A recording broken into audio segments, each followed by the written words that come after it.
Yo, what up? We back. You already know it's the Dobros, man. And, we've been rocking the motto, horns up, bears down. What does that mean particularly? It means that the Texans are up and the Bears are up.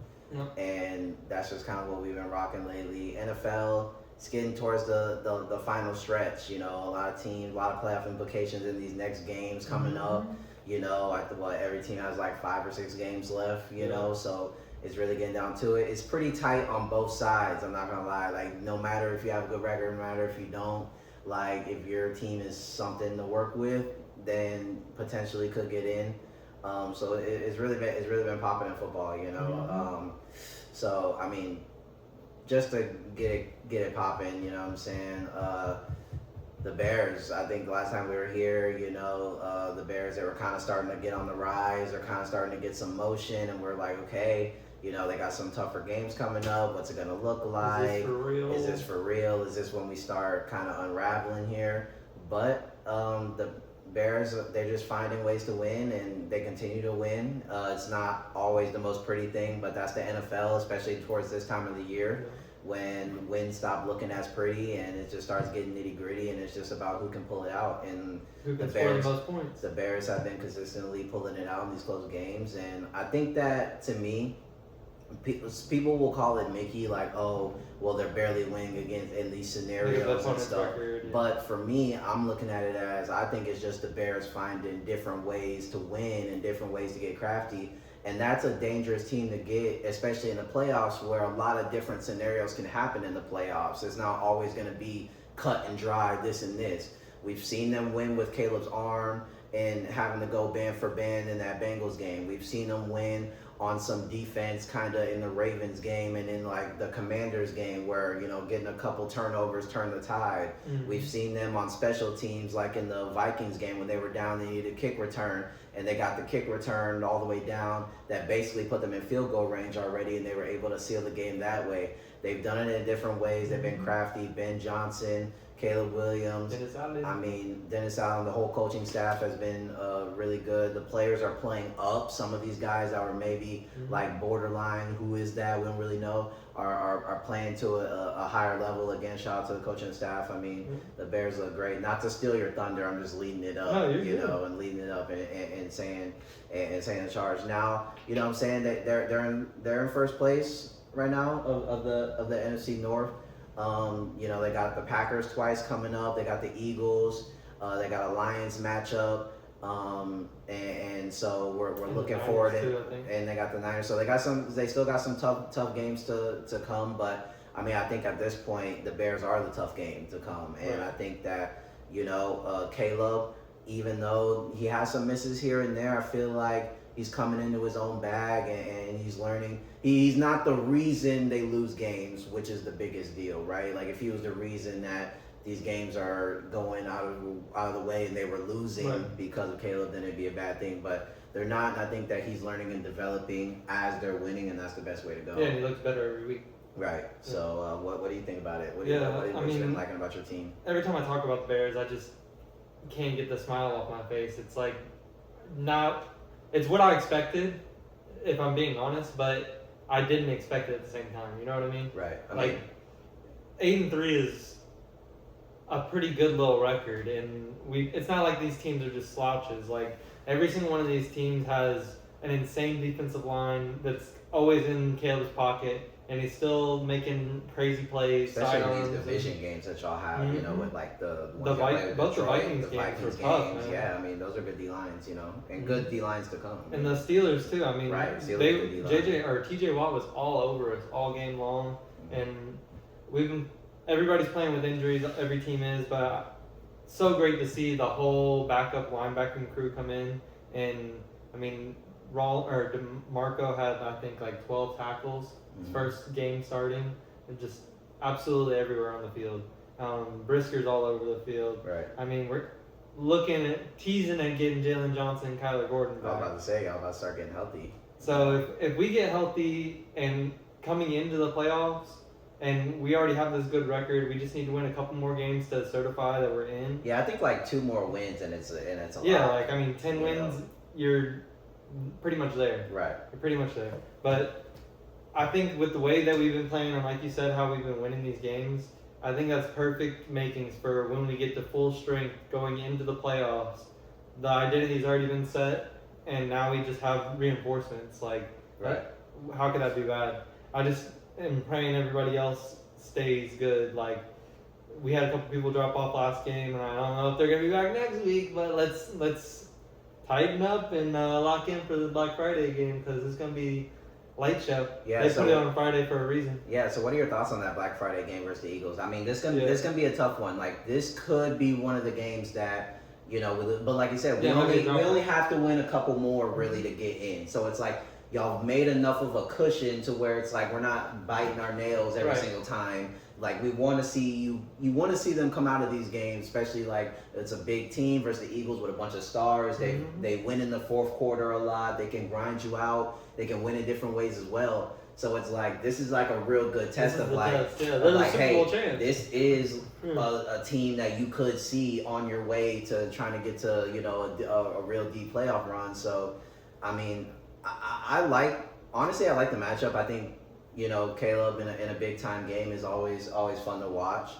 I think the Eagles defense can get picked a little bit, Yeah. you know, but, you know, obviously that D line is It's one of the serious, better yeah. ones in the Yeah. NFL, especially because they have the D tackle presence and they can really get that pressure up the middle. Mhm. And, you know, Caleb, he's the best escape artist in the NFL, you know, with how he can get out and maneuver. So I think he's going to have to do a lot of that. It's just going to be, in About my covering up opinion, the back end. it's going to be about doing it and still being in structure, still being in rhythm of the play and not getting too Yeah, like, you know what I frantic, mean? yeah. Yeah, just keep like, okay, if I have to get out and make a play, okay, keep my composure, but that don't mean the next play I got to run. That don't mean the next like one play you might have to just stay in the pocket and just rip that motherfucker, Right, like, you know what I right. mean? So, but honestly, I like the matchup. I think Yeah, that's good. you know, it's all gonna be about y'all against. I think it's more about their offense. Yeah, it's definitely about how we're Yeah. gonna combat Saquon Barkley. Right. That's Honestly, crazy. like but he hasn't been that good this year, though. I know, but He hasn't been that good he this hasn't year. been that good this year. But He has had his games where he has still looked electric. Like, he's Yeah. still that guy. and our defense is really good at bottling up for the most part on run. Right. But then every once in a while we let that crease go, and that's exactly what Saquon's good at is taking that one crease. And to I the think rim. y'all get kind of worse as the game goes on in the run game. Like, y'all start off real bop bop bop, but then like as the game grinds on, which is kind of where Saquon and the Eagles Mhm. start cooking. Like late in the The third secondary quarter. starts flying around in the late half, Right. but the run game. That late in the third quarter, early fourth quarter, when the Eagles, maybe they got a 3-point lead or something like that. Here they go, Saquon, tush push, Jalen. Like, Yeah. you know, that's where it's going to be. But look, I think that at this point, the Bears can go band for band with anybody. You know what I mean? So I think that y'all can match up well on their receivers. You know, this might be like a Goddard get sneaky or something type of thing. But, None of that. look, like I said, I think that y'all have what it takes to come out of this game. I just think it's going to be about limiting mistakes, things like It's that. one of those games that it could really go either way, and it Right. shouldn't go either way. How you been feeling about Caleb? I know you kind of Yeah. like you're happy with Caleb, right? You know what I'm saying? Like, Yeah. obviously he's had a good season and stuff like that, but it still feels like there's maybe some stuff. Like, I remember I saw a play where it kind of took a while for him to get the play, and I think it led to a false start or like Right. something like that, or they had to call a time. Yeah, they Some of was a those stuff. false. They didn't He use still the kind time. of misses over the middle a little bit. Mhm. Like, over the middle, he's not the like, it kind of can sail on him a little bit. Yeah. So I don't know. Like, what do you think? Do you think that? I definitely see him getting better every week. Like right. every week, there's a different thing that needs to be addressed, which is a good thing and a bad thing. Right. Like, it's a different problem every week, but the other problems are getting solved every week too. Like, he's looking really good, or better and better every week. Like, the first week, it's like, oh fuck, here we go. Right. Like, this is gonna be a long season. Yeah, and then the next week it was just a little bit better, and the next week it was a little bit better. And I really feel like he's taking a good command of the team. Like, it really seems like he's bought in completely to how Ben wants him to be. You know what I mean? Right. I think it is very, very promising, but I do want to see a little bit more. Like, Consistency. it's like with the Bears staff and players have all been saying, like, we don't want to be in these close games. and Right. we are a better team than to be in these close games. Like every single one of these games has been our game to lose, Mm-hmm. and it's not like 8-3, and every single one of these games has been our game to lose. Right. So as long as Caleb just keeps playing a little bit better every week, we're gonna be fine. I mean, we have what 10 years Right. for him to have a legacy. And here's the thing: he's 15 already in that frat of quarterbacks like the CJs, Trevor. Like he's in that where Yeah. it's like we already know that they're good enough to be like a franchise quarterback. Like Right. that's already out the window, right? Right. Like it's not like he's like it's not like we're like Bryce Young. Like can he even throw sometimes? Like we're not in that mix. Like he's already kind of submitted in like that 15 kind of range of like these guys are good. They're just still new and still kind of getting their grip. When are they going to be elite? Right. So I think that he's already in that where it's like I already trust Caleb Williams over like majority of some of the other quarterbacks. Like you know what I mean. But like you said, I mean, and those things will come. Yeah. You know, and I think that I feel like he's in a good spot because he also knows that the rest of the team is good enough to where he doesn't have to do the crazy shit every time that he was doing in the rookie season because he knew they were so bad, right? Like in the rookie season, shit wasn't going their way, so he was just like, all right, I just got to do it as Superman every play. Hairball, And I think that's what we were seeing the first two games a little bit. Caleb's still in that bag, and Ben kind of had to be like, he's just slowing down. Right, Ben was like, hey, let's calm down. You're not going to have to do all that. We're going to lean on some run game. We're going to lean on some different stuff. Defense going to make some plays, so you're not going to have to be the hero. But on 3rd and 4, we're gonna need you to hit like actual, like you know what I'm saying, in structure, in rhythm. But I mean, you can't be completely mad at it, and obviously, it would look a lot better if our receivers were catching more of these catches too. And you got to know that that wasn't Caleb's style of quarterback, like in college. Yeah, he's like, always been go, different guy, run around, backyard football type quarterback. So him incorporating some of this like rhythm quarterbacking is different. But I mean, I think he's been handling it well, and the team obviously is flowing behind him. With the Iceman and all the players. They know that he's the leader and he's locked in. He's dialed like the way he talks and speaks and stuff like that. Like he's gonna be around for a while, and he's gonna continue to elevate his game. Like this is really only the glimpse. You know what I'm saying? And I think the sky's the limit for Caleb. Honestly. We need another team season. Right. So basically, pack it up. We can't do that to the Eagles because they're not in a bad spot. But like every team that's been teetering that we played, Coughlin, every single Twitter page after that is like, oh, let's look at draft boards. Oh, our season's over. Oh, what's wrong with our quarterback? Because a lot of the games that y'all played, like for the other team, has been that where it's like.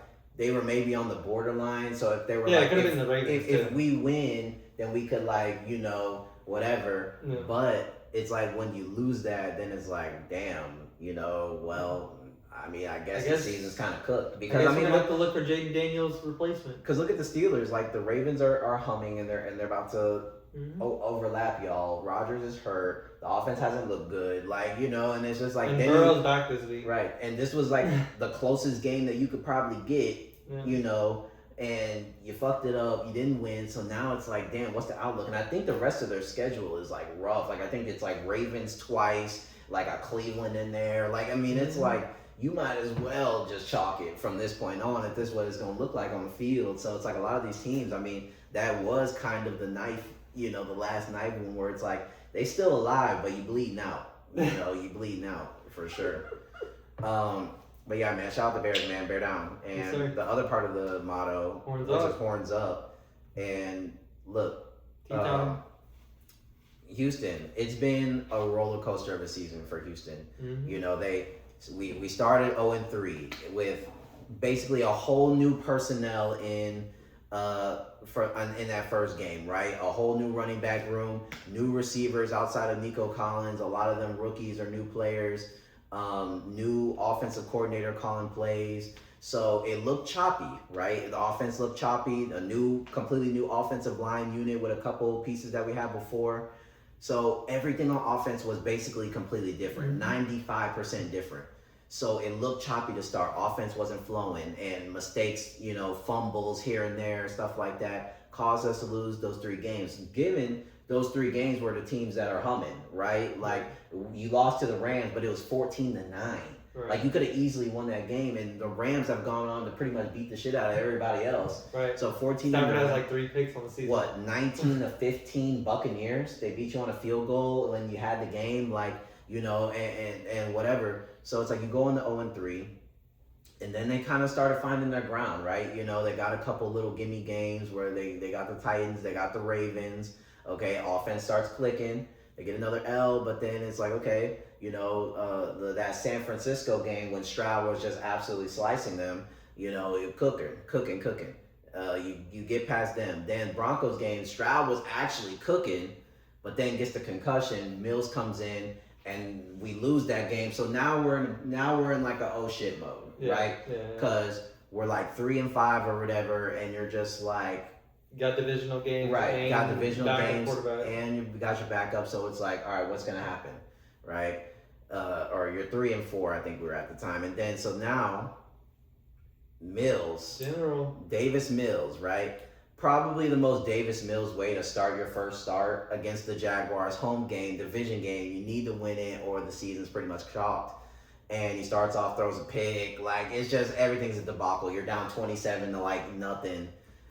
Generates the most epic comeback you've ever seen, beat the Jags, roll through the Titans, and then Texans Bills was like, Texans are 5-5.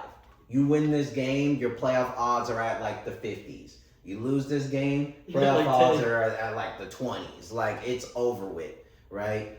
Lot on the line, home game, Thursday night football. Josh Allen coming off of his 6 touchdown Otto Graham, he's the best ever performance against Indy. What's going to happen? Number 1 defense, all that. Well, what a lot of people didn't know is Houston, NRG Stadium specifically, is the house of horrors for the Buffalo Bills. They haven't won there since 2006. The defense has actually been humming on I honestly think they're better than they were in the first half of the season. Defense is humming, and we just went over there and just dominated, man. It was a complete, utter domination. I mean, I don't think I've seen a defense play that good in so long. I mean, it was ravishing. Yeah. It was ravishing. All over the place. 8 sacks on Josh Allen, 2 picks, a forced fumble with the fumble recovery. I mean, the end score makes it look like it was closer than it was, but they got a kick return touchdown that was a fluke because a bunch of people ran into each other, and he kind of just spun out and ended up, scoring the touchdown. So that gave him some points. And then they got like a James Cook 40-yard run that he just squeezed through the line, got through. The middle, yeah. And those 2 points, other than that, Bills couldn't drive the ball down the field. Josh Allen was on his ass all day. It was literally like 2 lapses of concentration. Right, like 2 of like the craziest, like was that plays, gave them a couple touchdowns, and that was pretty much it for the rest of the game. Texans are 6-5. Texans are hot. They're one of the hottest teams. Everybody's talking about it. And the Colts, the leader of the division, lost the game. The Colts just lost the game. And here's the thing and here's why. Look, Texans are 6-5. I have them winning the AFC South confidently now. And the reason why I do is because Jacksonville, look, they're up and down. They just went to overtime with the Arizona Cardinals. Like, you just never really know what you're going to get with that team. Trevor Lawrence threw 3 picks. Like, they kind of barely scraped through, right? Yeah. The Colts, they're 8-3. They had a lot of their easier games at first, but here's the games that they've struggled with / lost are teams that were able to bully their offensive line and make it so that, okay, Jonathan Taylor, he's going to have his little runs here and there, but he's not going to completely dominate us. You're going to have to beat us in the air. Daniel Jones, that's when it's over. They have one way to win, and that's if Jonathan Taylor can get cooking, then that can open up everything else, right? If Jonathan Taylor no-go, the rest of the team no-go. Like, it's pretty much that simple. And for them to have to play against the Texans this week, after they just basically got bullied by the Chiefs on the offensive line, this is that ×5, bro. Like, I don't think Daniel Jones is going to be able to know what to do. Like, this is an insane elite defense. It's another level. That's what people don't understand. They're just like, oh, number 1 defense, whatever. Like, we're not actually watching what this team is doing. They got it's demons on every another position. Level, bro. I don't know what you actually can like scheme up to work other than if you have JSN. If you have JSN, then you can win the game.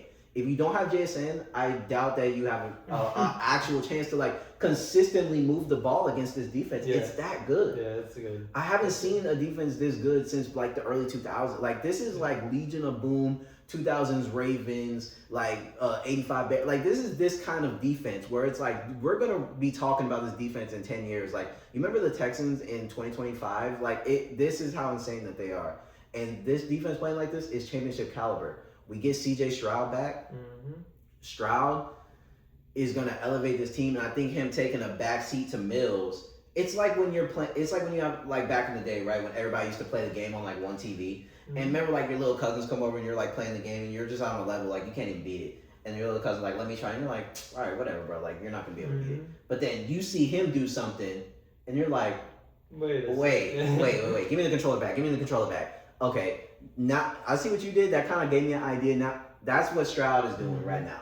Where I think that this whole Mills 3-0 thing has really energized the entire team, and I think that it's time to go on a run. It really is. Like Colts next, I think that's an easy win. Chiefs gonna be tough. It's in Arrowhead, but what does Mahomes struggle with lately? Pressure. Yeah.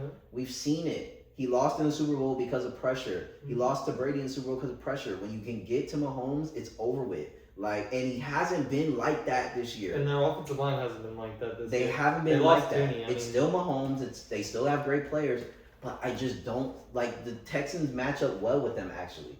And then after that, you got two cupcakes, the Arizona Cardinals and the Raiders after that. Then you ended with Chargers. Like, I could see the Texans maybe losing like one game down the stretch, like literally. Yeah.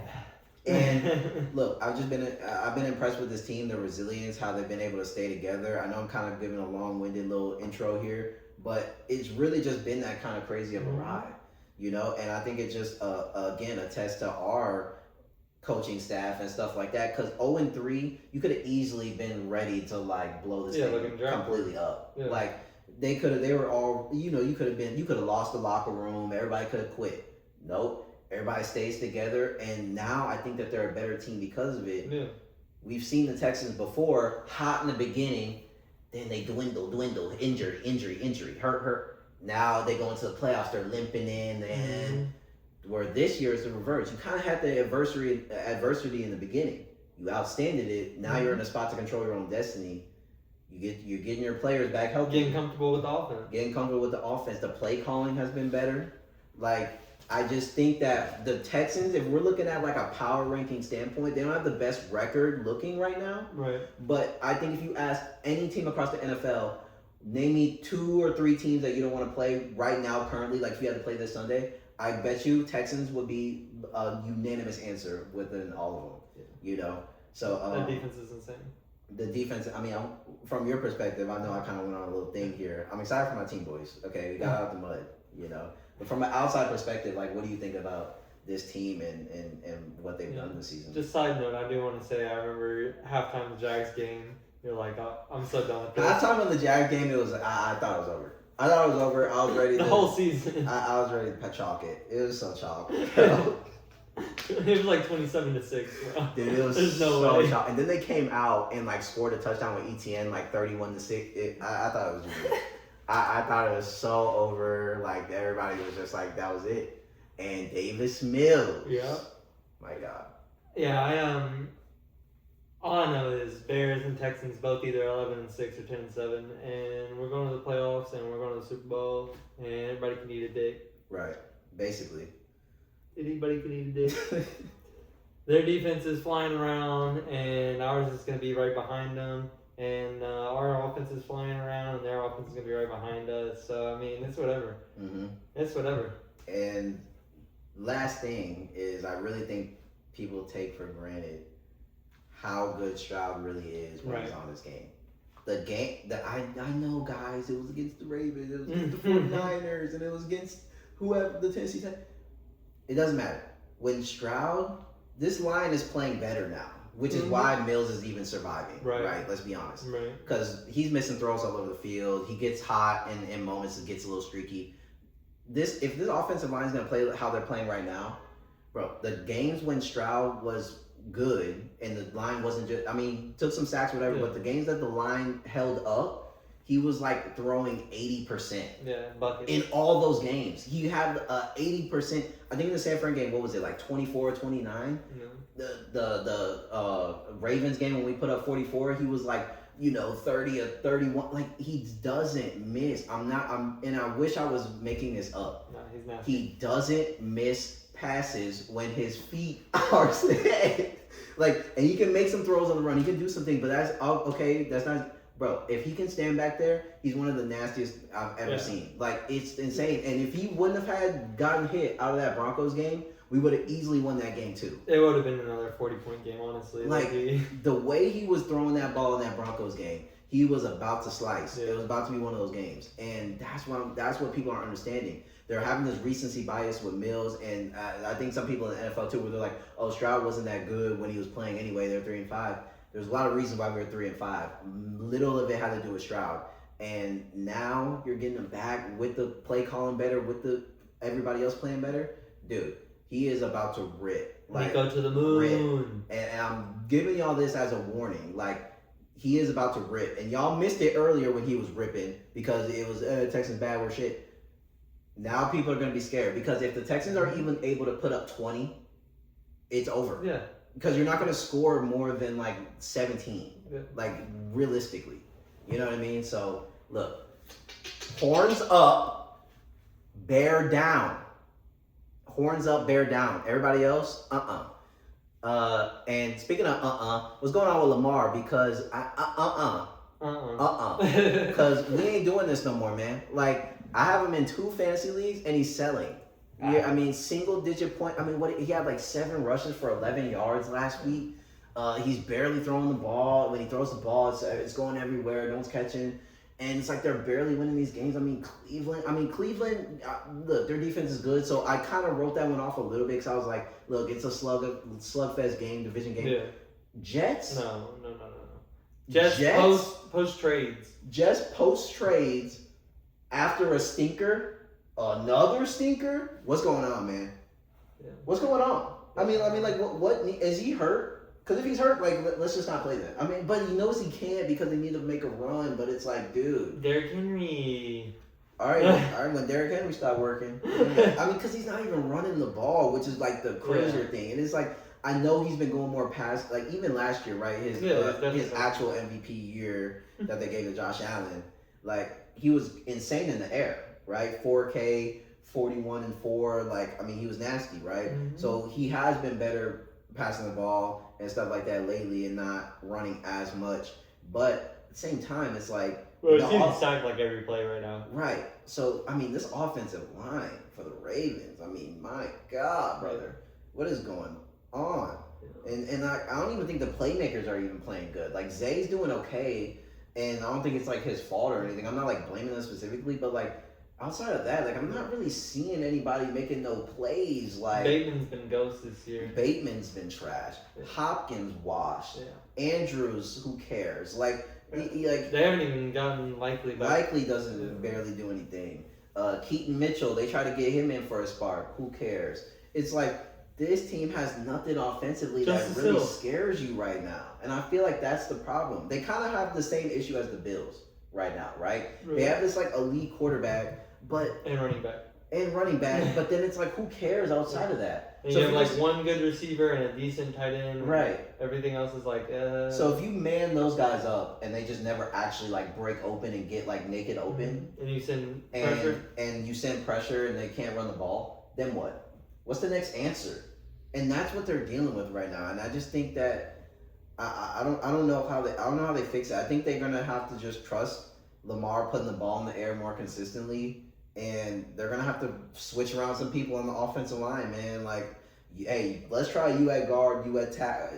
I don't know, bro. Something got to change, but... Move to the pocket or something. I mean, he's elite and moving. Let's just... Do some play actions. Do some different stuff. Because every time I see him get sacked, it's like the line is collapsing around him. Right. Because he's just standing back there. And they're trying to make it so that he can just stand back there and these receivers just win.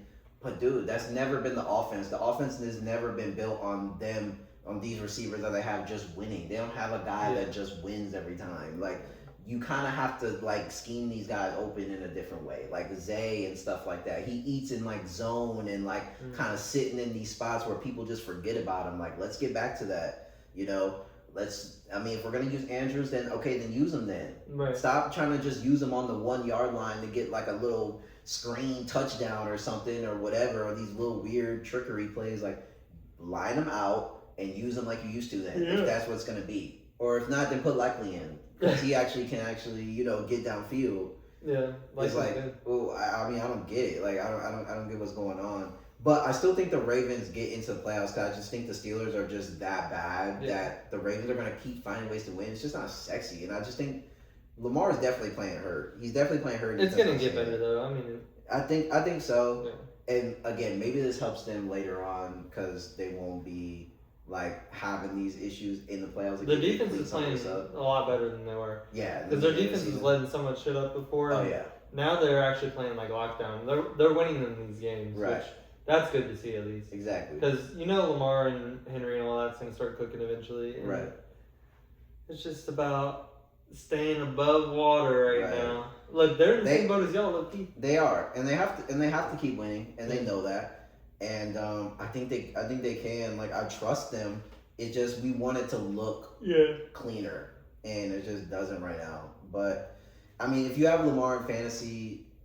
And I'm speaking to myself here. I mean, you just have to keep playing him and hoping for the best. And it sucks. Yep. But if you have Lamar on your team, you probably were using another quarterback anyway for a little while when he was on IR or whatever. So it's like, if you want to go back to him for a game or something like that, then sure. But like, if you're on the cusp, if you're already like in a playoff position or whatever, then I think you got to keep putting him in your lineup. Because I mean, he plays the Bengals this week, and it's like, yes, these past 2 weeks he's been bad, but against the Bengals, Joe Burrow potentially back, Thanksgiving, shootout, like, I just, like, you just can't bench it. Like, I don't know. 40. I know, like, some people are saying, like, bench Lamar, but I just think it's honestly insane. Yeah. It's like, you can't. It's like benching A.J. Brown. It's like, okay. It's like last week, I had a couple bad games, but then the game you bench A.J. Brown, he's going to have 200 yards. Yeah. So then what? I was going to bench Jonathan Taylor last week for Emmanuel Wilson. It probably wouldn't have been a good idea because he scored 15 points more or whatever than him, but are you really going to bench Jonathan Taylor? Exactly.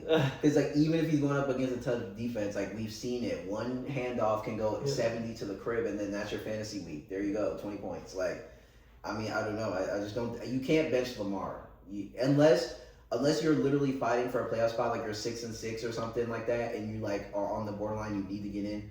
Then maybe I can see you going to some. If it's a surefire, like, don't bench him and like put like Bridgewater in or some shit like that. Like, it has to be like somebody that's like for sure like a gamer. Like Jackson Dart. Like Dart maybe, like quarterbacks like that. Then I can see you putting them over Lamar for fantasy if you need it. But if you're winning and your rest of your roster is good, then I don't think you should bench Lamar. You just gotta stick with it if he's healthy. Like, there's no matter what. I mean, it's the Bengals. He should cook. Like, he should. I see 20 plus at least. And the Bengals are going to score, which I think has also been a factor in the Ravens kind of looking a little sluggish, is they're playing these sluggish teams, right? You're playing a team like the Browns that just like to play defense and run the ball, and Lamar doesn't really get in a rhythm like that. And then, and it's like, I just want to tee off on Shadur all game. Right, and then you play the Jets, who are kind of bad, and they're taking a lot of air out the ball because it takes so long for them to do everything, right? They're one of those teams. It takes long for them to get in the huddle. The plays take long. It's just like for nothing. It's like hard to get in a rhythm. So I think when Lamar played, like when he played the Bills earlier in the season, and it was back and forth, back and forth, back and forth. That's when Lamar kind of fires off. So I think this game will be a get-right game because the Bengals are going to score. Jamar's going to be back. Burrow's going to be back. I think that... T. Higgins is out, I think. Right, T. Higgins is out, but I think that they'll still be able to cook something. Yeah. And it's going to cause the Ravens to be able to respond. And it's the division game. And Ravens-Bengals is always kind of a banger. So it's like... I think this is a Lamar get-right week. week. Do not bench Lamar. Put Lamar in your lineup. Set it and forget it. Who cares? Okay? Mid. Speaking of mid, Shadur Sanders, first start. Look, he won. He made some pretty decent throws. He won, and Shadur looked decent. Yeah. And what I'm going to say is for the immediate future, he's the quarterback. Yeah. Okay, will he be the quarterback in 4 years, 5 years? Is he going to be Tom Brady? Is he going to be Steve Young? I don't know. Okay, but for now, He can put a couple points on the board at least. For now, it looked like he can run the offense, and then even though people, he has what the Browns need, and which is that bravado, that moxie, like, and you kind of some kind of character, some kind of character, somebody and to get behind. He's low key the best quarterback for the Browns because look, the Browns, there's a lot that goes wrong with them, right? And not everything's gonna go your way on the Browns. Right. It's a real bad situation. You're in Cleveland, which is trash city. They suck, and the coaching There's staff, no players on the team. Coaching staff and everything is like bad, right? The players are actually decent. Yeah. So here's the thing: to be the quarterback for you kind of have to have whatever Shador has right now, which is this like, God got me no matter what. It was written in the stars. Right, I'm gonna keep trying no matter. They're never gonna knock me. Like this untouchable kind of guy in a way, right? Yeah. Where it's like Dylan Gabriel, you can see it in him. Like, okay, a couple games, he's already starting to look down. Another quarterback get in there. You've seen it in the past. They lose a couple games, they start getting. Shador's never gonna get knocked down like that, where he's head down and all that. Yeah. It's like he just has that thing where he's just like, nope, I'm gonna keep being great. I'm gonna keep showing up. And that's kind of what the Browns need right now. So I think for right now. Yeah. For the next year, stick it up and get good draft picks. Right. For the next year or two, I think you can stick with this while you fix some other stuff up around the house. But I honestly think it looked decent. I know he didn't win the game with his arm necessarily. But I mean, decent first start. And he needs to find Njoku. Yeah, he needs to find Njoku and what's his name, Jerry Jeudy. He needs to stop just doing dumb shit and fumbling and stuff like that. But, I mean, the defense is really good on the Browns. Judkins is good. Samson is good, too. Samson is really good. So they kind of have a nasty little running back duo here. And I think the receivers are actually decent. Their O-line is boo-boo, though. Yeah, the O-line is absolutely awful, dude. The Ravens were actually teeing off on him, bro. That first game, yeah. It was honestly, they were both teeing off on each other because Myles Garrett, what do you have, 5 sacks in that? 4? Dude, Myles Garrett. He might be the best ever. No, I think he is the best ever. Honestly, he is a different level, bro. And him on any other team is championship caliber. If he's on the Eagles instead of Jalen Carter, they are undefeated, actually. Dude, if he's on the Rams, they're undefeated. If he's on the fucking Seahawks, they're undefeated. He is the best that we've ever seen in the NFL. I get it, Lawrence Taylor, whatever. Dude. And I watched Prime J.J. Watt. This guy is different, bro. Yeah, he's insane. I mean, he's getting 4 sacks a week. And stopping every run, single-handedly. 4 sacks a week isn't normal. You'd be lucky to get, a sack and a half a week or something. Maybe 2 if you as an elite player. Right, you are at the top of the line if every game you get a singular sack a game. That equals out to 17. That's a great season. Mm. He's getting multiple a week with ease, bro. He's not even trying. He's actually doing celebrations and emoting and shit. This dude isn't trying, bro, and he's absolutely feasting, and everyone knows it too. Because the rest of the D line is actually pretty good, Mason Graham and some other guys. But it's everyone knows that he's the focal point, and there's nothing you're gonna be able to do about it. I don't care who you have at left tackle. I don't care who you have at right tackle. They can't stop him. You can't stop him. It's disgusting. He's just there. He is the best. He is the defense player of the year. It's already wrapped up. They already sent him the trophy to his house. Should he get an MVP?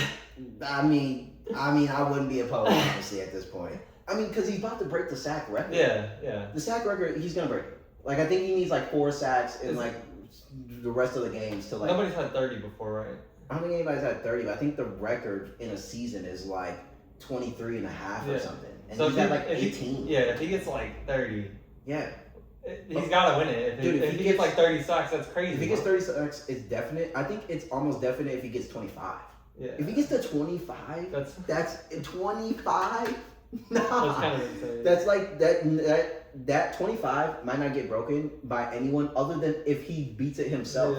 Yeah. That's how good this dude is. Nah, bro. I think if he gets to that number of sacks, then it's definitely in the conversation to be MVP. I mean, you're clearly the most valuable. I mean, we've gotten away from what MVP means, obviously, in recent time, but I mean, right now it's still Jonathan Taylor's trophy to lose, I think. I think Drake May's in the conversation.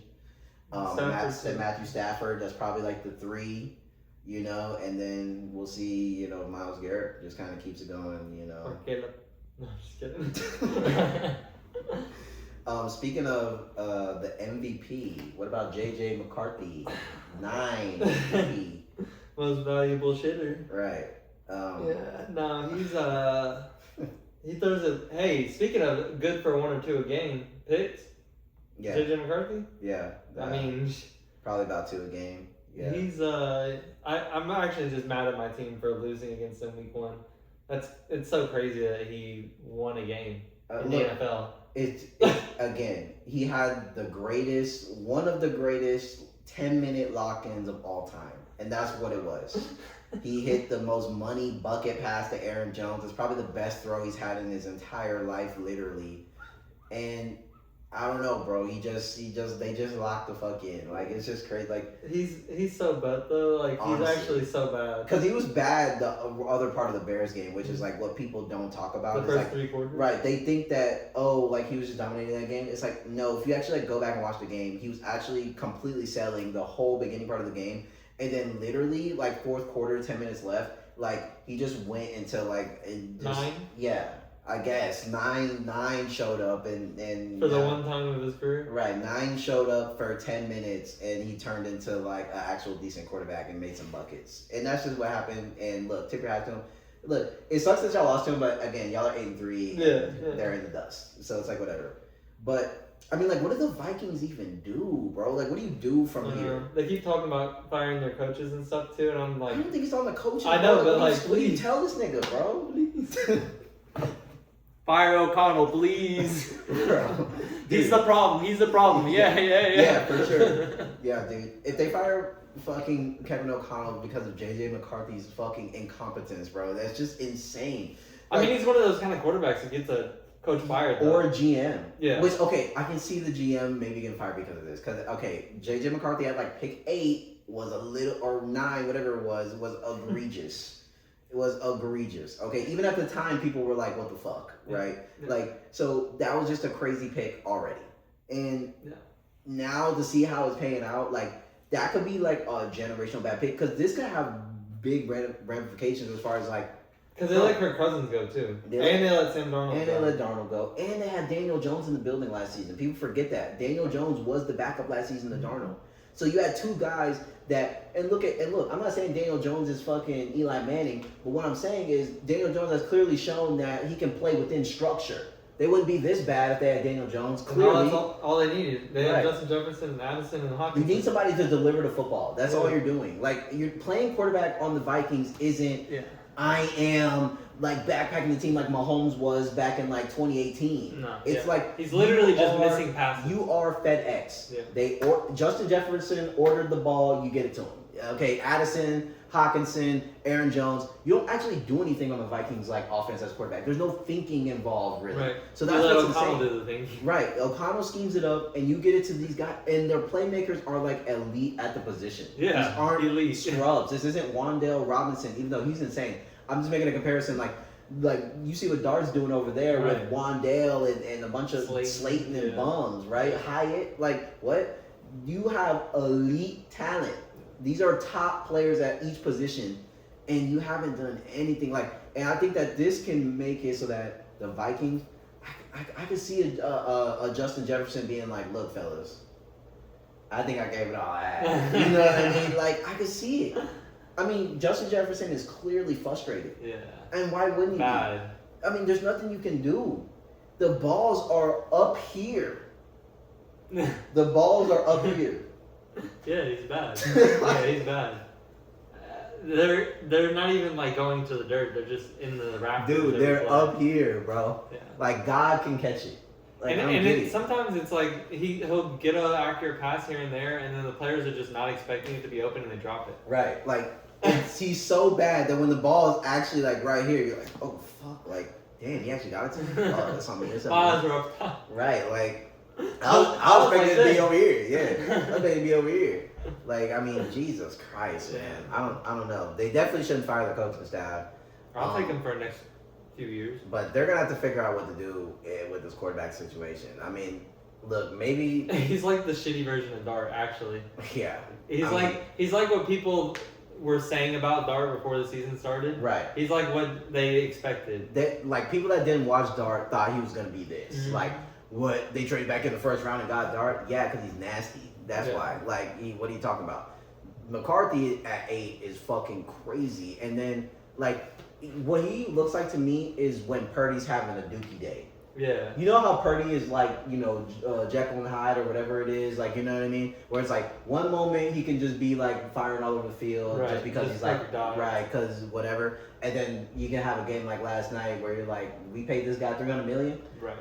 That's McCarthy, but like every day. It's like the Purdy stinker day, or like Bryce Young ass day, like, you know what I mean? Where it's like, wow, and it's actually worse than that. Like you're selling. Like, bad. and it's actually worse than that. Like, I actually would take Bryce Young over JJ McCarthy, which is crazy. I would take Bryce Young right now. If they said, gun to your head, you have to start a franchise, Bryce Young, JJ McCarthy, give me Bryce, and let's cook. We just gonna have to try it.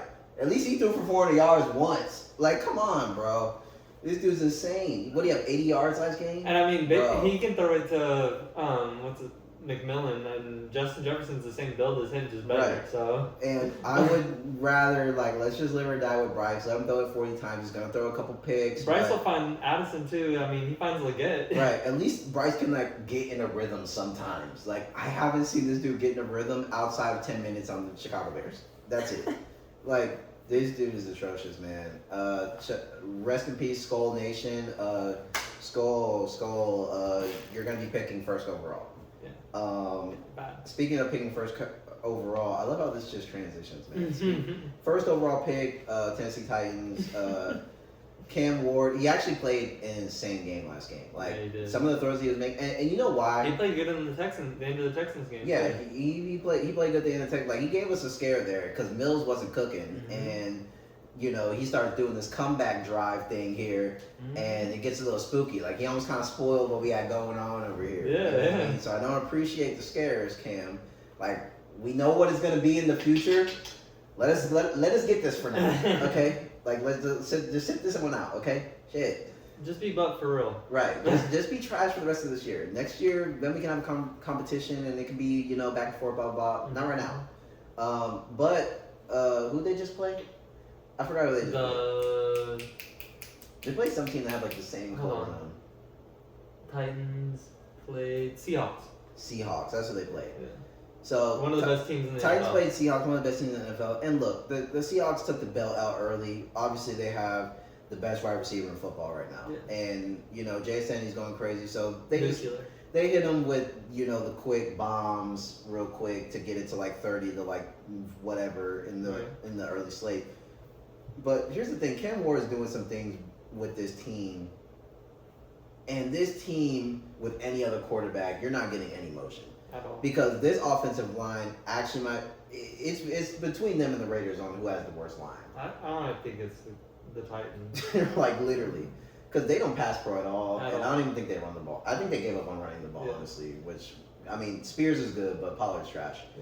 Yeah, they just don't know what they're doing. You know what happened? You know why Cam Ward had a good game this game? Mhm. It's because they finally started Restrepo. Or they finally played him. Yeah. And, of course, the offense is going to look better when you pair him up with the fucking guy That he that get the ball that to he got the ball to consistently. all the time in Miami and broke records with. Wouldn't that make sense? Yeah. The guy that was getting like 8 catches a game for like 90 yards every single game. At Miami in the playoffs. Like, did it really take us this long, Tennessee? I mean, Really? They're literally running bums instead of right. trying to give him a shot. Like, dude, during what are the you waiting Texans for? games, there was no names. Like, not talking about Ridley, not talking about Eilman, not talking about Okonkwo, because he's a tight end, whatever. I'm talking Like about Dyke and whatever, yeah. outside of that, outside of those 3 names I just said, the rest of the squad is bums, bro. Yeah. Van Jefferson isn't good. I'm sorry to break it to you. He's not good. They were running some, like, white dude that was, like, number 13. Remember he dropped, like, Yeah, a wide open pass? Is that Dyke? Yeah, or something. They have a DK that's actually good at, like, kick return. I don't think it's him. They were running some other dude. Like, it was another dude that was just, like, a no-name, out-of-nowhere AI-generated player. He was bad. It's like, you went through all this trouble to just, like, not do the obvious thing, which is crazy. Yeah. Like, what did you have on this dude to where it was like, we're going to try every other option, even though it makes completely zero sense. Now we're going to play you. And, like, his first game, he's cooking. Like, you could have maybe won a couple of games if you just had this dude on the field. I don't get it. And he would be a better player right now I don't get if it. he would play the games through the Right. season. Like, you guys are already not playing for shit anyways. We Right. knew this going into the So season. why don't we try to develop some of the young talent, right? Because, I mean, it's not like we were really getting anything out of Calvin Ridley. Yeah, Right. clearly. He's hurt. So even more reason why aren't we playing Right. Restrepo? And even when he wasn't hurt, let's just be honest, man. Calvin Ridley, it's over, man. You light my fire. You light my... It's over with, bro. It's over with. Calvin Ridley, it's over with. 0 catches. Like, this dude is terrible. You know how to make some money on betting? Here's how to make some money on betting. Bet every single under on Calvin Ridley ever. Like, whatever his yards are, it doesn't even matter. Like, I don't even care if it's like 20, like just under. Oh, bro. Elite Strat. Under Pollard yards, Yeah. under Ridley yards. Under Pollard, under Ridley. The 2 highest played players on the offense. Yeah, dude. Like, it's crazy. And then bet whoever the best pass rusher is on the other side to get like a sack. And then that's literally a plus like 500 banger. Just Like, free every week. like it's really insane. Like Pollard's bad. And Cam, he's making these crazy throws, man. He's making, kind of playing like how Caleb did last year, where like right. every once in a while you get the flashes of like, okay, this is why we got you, but a lot of times it's just him trying to play hero ball and Right, looking because like shit. they're down 20 Yeah. in a blink of an eye. Yeah. I mean, literally the game started, and the next thing you know, red zone cut in, and it was JSN catching like a 60 fucking yard dunker to the house, and then 2 minutes later it was JSN in the back of the end zone again. I mean, it's like in 2 seconds they're down 25. Like, you have to just start playing fuck it at that point. And But then it he is actually- really impressive then that starts he coming played back. good, because that Seattle defense is insane. Right, and he actually kind of like, it kind of got interesting for a second. Mhm. Like, I'm not gonna lie, he's starting to kind of use his legs and get some scrambles, which he wasn't really doing early in the season, right? Early in the season, he was kind of just sitting back. Like, I feel like now he's like kind of just like, fuck it, I'm gonna take off. If he can start really using his legs, bro, if the Titans get serious, they can be back quicker than they think. Yeah. But I just feel like this front office is never serious, bro. I mean, just the way they've handled this season. I mean, it's a debacle. Everything is such a fucking head scratcher with this damn team. Like, if you do the right things, they could be back in like a season or two with Cam Ward easily. Like, you can kill it in this draft, be like a decent team that like maybe you're on like the cusp, like a Carolina Panthers this year, Yeah, or win a Giants game, or lose a whatever. game, but you're actually starting to like kind of impress. And then like the year after that, like 2028, you could be nasty. But no, watch how the Titans do. They're gonna completely sell this whole operation, bro. They're not gonna get it together. I just know They're it. probably gonna trade Simmons. Yeah, they're gonna. Which okay, And they'll probably he's older. re-sign Pollard. Yeah, like I mean, who's the next? They're gonna get DeAndre Hopkins back. Whoopee! The fuck out of here. Cam Ward, man, just hold it down, man. Just hold it down. It'll be all right soon. Either there or maybe the Cardinals get you, and then you can cook with Trey McBride. And Fine, the Titans get Justin Jefferson. someone said that on Twitter earlier, and I didn't like how that sounded. Ionaner and Jefferson and Restrepo. Yeah, I'm not liking that. So if he's gonna come to AFC South, it's like, you gotta come over here, baby. You gotta come home H time. Other than that, nah, man. Nah. Okay, fine, I'll go to the Colts. Nah. Someone did say that on Twitter earlier. They were like, because the Titans are like, what, pick like 1 or 2 or something. So it's like, they're like, we could see, because the Vikings are going to need another quarterback probably. They could see them making a move with one of these teams that's at the bottom, giving them Jefferson because he's disgruntled, and loading up on some picks, kind of like the cake, like, you know, trading out the first pick like Carolina did or whatever. Sell the franchise. Right. So it's like they could do that and acquire, but let's just not entertain that. Build through the draft, build through Restrepo. None of this Justin. Y'all ain't ready for no Justin Jefferson, man. You know what I'm saying? Let people that we already winning. Like y'all still trying to figure it out. Like y'all ain't just gonna skip to Jefferson. You can't just go to the V12. You know what I'm saying? Like let's start with the inline 6, then maybe we get a V8. Then you know what I'm saying? God damn, you can't just go to the fucking SVJ. Yeah, get you a Camry first. Right. Like shit. Relax. Go get Christian Kirk. Right.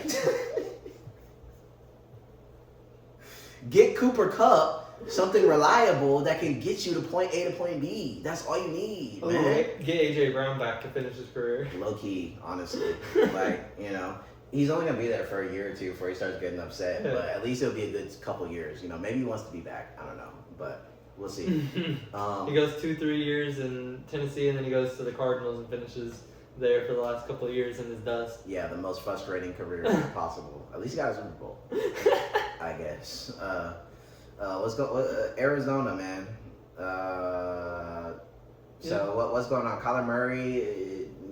I mean, too many good shooters came out this year, and he's just not locked in for the season. right. And it's not his fault, man. I mean, gaming's been on top recently. Right, Battlefield, BO7. I don't blame him. Right. He's probably playing a little bit rivals here and there. Right. Maybe even like a little Arc Raiders, but he's on Arc Raiders.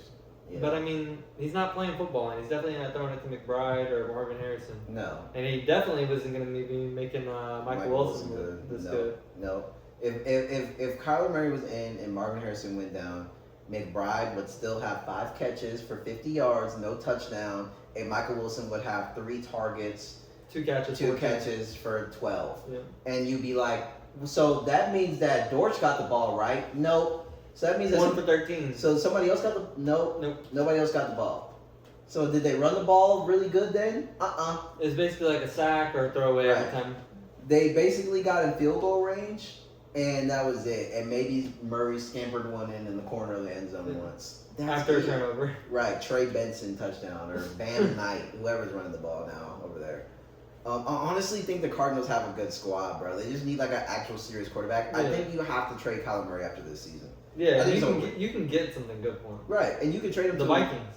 Vikings, exactly. They're a quarterback needy team. I can see the Vikings and Kevin O'Connell would mouthful water to get a Kyler Murray. Because I don't think Kyler Murray is completely dust. I just think that like he's just not working out on the Vikings. I mean on the Cardinals for whatever reason. I think the bridge just kind of burnt. And there is, stuff about his game that's not that good. And we've been very critical about Kyler Murray, like some of his pocket presence, and I don't think he can see down the field, and he's not really elite at some of these dots that you're required to make in the NFL, right? To be a top quarterback.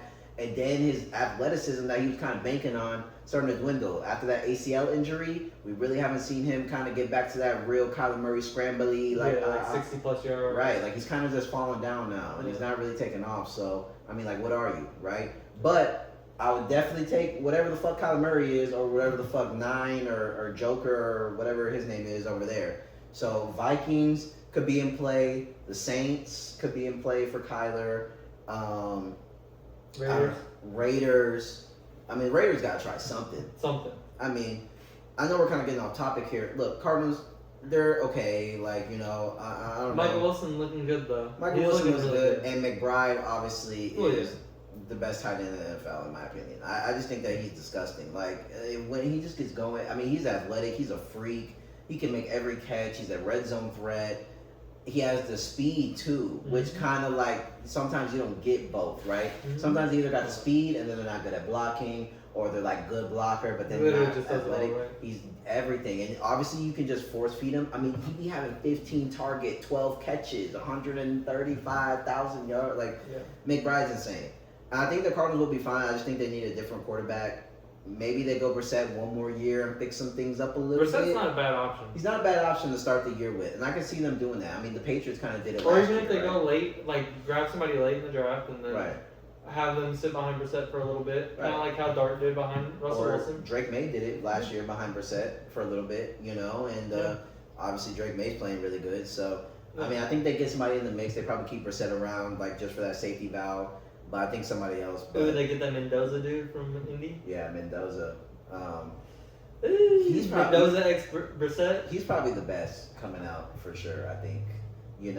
Or Marcel Reed. Yeah, is he coming out? If he's coming out in the draft, he's definitely, I think, more of like a project. But I think a lot of the quarterbacks in college right now are like kind of projects. Like the years of the surefire Strouds, Caleb's, Justin Herbert, Lawrence. Like I think that era of like quarterbacks that are just like ready to go day one is kind of fading out. It'll probably wheel back around in the next. It'll wheel back around, but the trend right now is that a lot of these guys that you can get right now, there's something wrong with them. Yeah. And you're gonna have to figure out how to make it work. But the receivers and shit be smacking right now. The receivers and skill positions. This when you eat.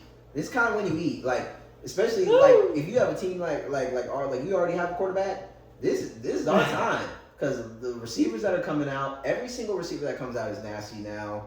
Every single running back is good. Doesn't even matter when you get them. First round, second round, third round, fourth round. All the backs are good. The tight ends that are coming out are freaks all of a sudden. Like the linemen are nasty. Like the linemen come in and they're like the best. Like instantly. Like look at Will Campbell, bro. They drafted him and he's like the best tackle they've ever fucking had in a while.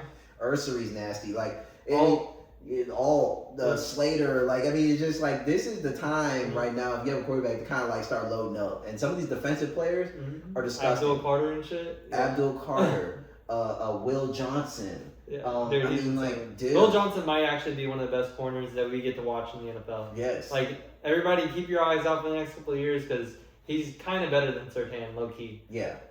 Like, he's kind of just shut down. He's shut down, and he's definitely underrated just because of everything else that's going on in the Cardinals right now. But he was definitely getting a lot of love in the beginning of the season. Like, they were like, oh my God, like Will Johnson, because he was locking the fuck out of niggas, and he still literally is. lights out. Yeah. He still is, man. Like, he's gonna be something, and they're gonna start. He's kind of what the kind of season that he's having right now is kind of like Stingley, like the first year on the Texans, where the Texans were just such a debacle that like it was kind of just overshadowing how good Stingley was that year. Right. This is kind of what's happening with Will Johnson. He's playing really good. Cardinals are just pissing the bed, so they're not even talking about it, right? But he's really good. But yeah, the defensive players that are coming out. I mean, Lassiter, Bullock. I mean, like all these guys that have been coming out lately.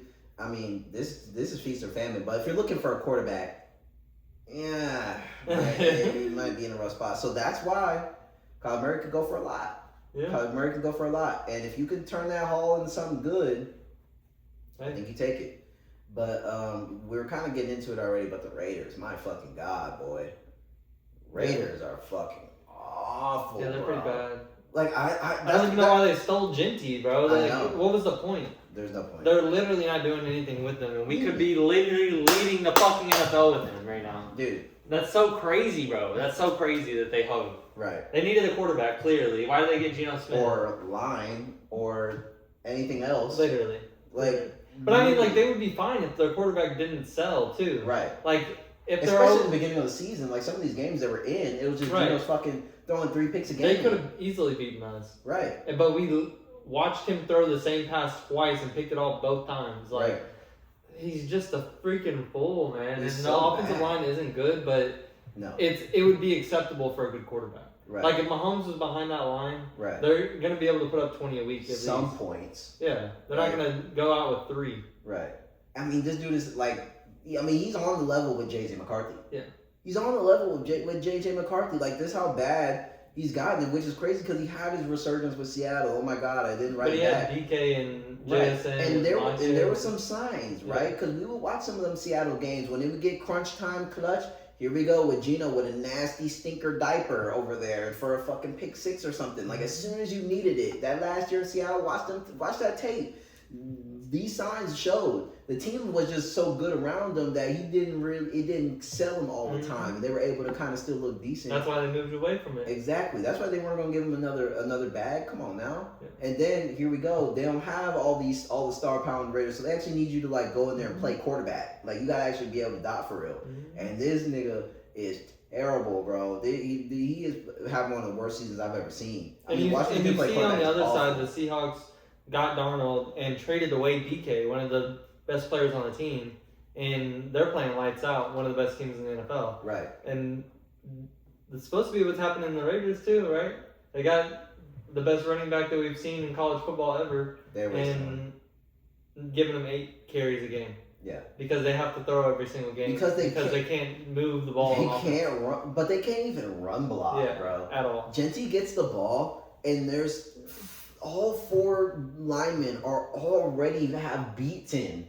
They've already beaten the O linemen. Like they are past the O lineman in Genty's face like this when he's still touching the ball like this. He's still breaking one. He ain't even switched it to one arm yet. Like he's still like this, and it's just like, oh, I'm tackled. Yeah. It's like it is so chalked. I don't get how you can move the ball, bro. I really don't get it. Because I don't get it, bro. This line, the Raiders this season, in my opinion, have been the worst team to watch because they get 0 motion. Yeah. Zero. Nothing about them is good. The defense makes some noise sometimes, and it's not their fault. They need to trade Max Crosby. Yeah. They need to trade him. Or Max Crosby just need to do... He's not going to, though. They're staying. Dude, he has to get out of there, bro. They're not close. You know how far away they are from like actually being decent.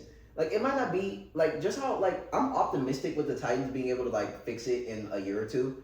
The Raiders, I think, is damn near impossible for them to be a contender in 2 years. Impossible. Like they have no talent at catching the ball.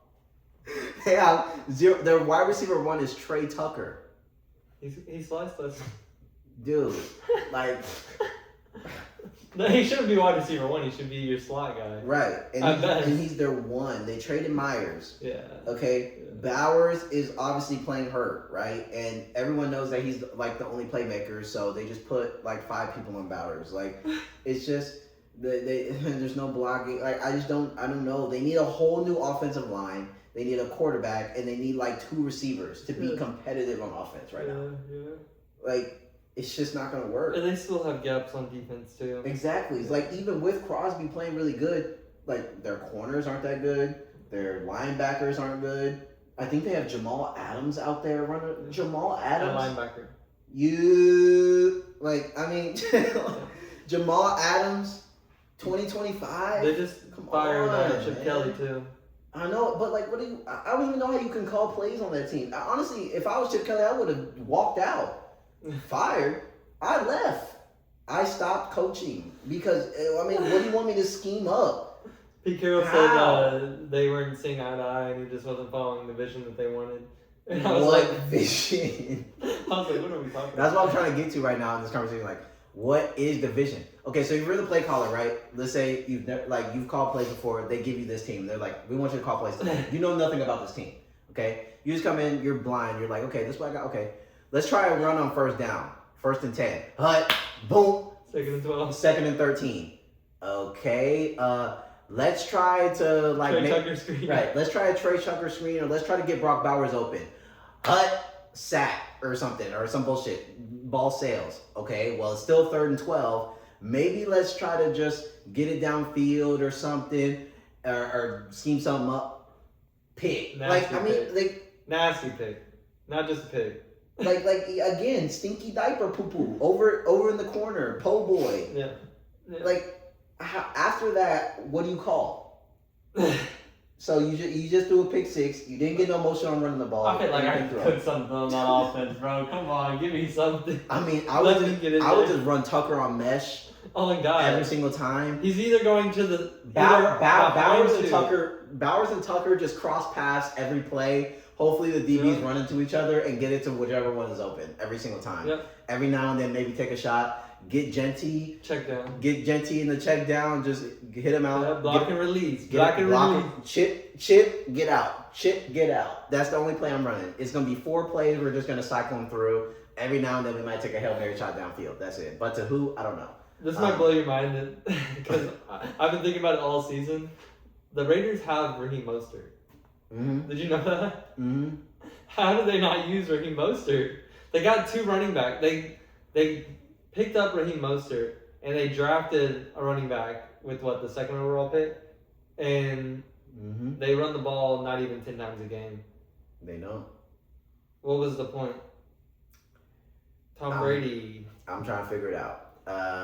Y'all are wasting players for other teams to have. And honestly, Trey Tucker would be a great addition on anybody else's team. Like honestly, like he's actually a good player, and he had flashes this season to show like he's actually decent. They love him in Oakland too. Exactly. He's like one of the fans' favorite players because he's been there for a little bit, too. And he was actually breaking out in the beginning of the season. Like he had that one game where he had like 145 yards, 3 touchdowns. Like clearly he can be pretty good. And he's good as fuck on special teams too. Exactly. Like yes, he's a smaller frame guy, but like he could be nasty in any other offense. Like literally, you're wasting Max Crosby. Like if you put Trey Tucker in at 3 with Devontae Smith, AJ Brown, he's gonna get a 60-yard bomb every once in a while, right? At least. And like he basically takes over the Brown role or Dotson role. Yeah.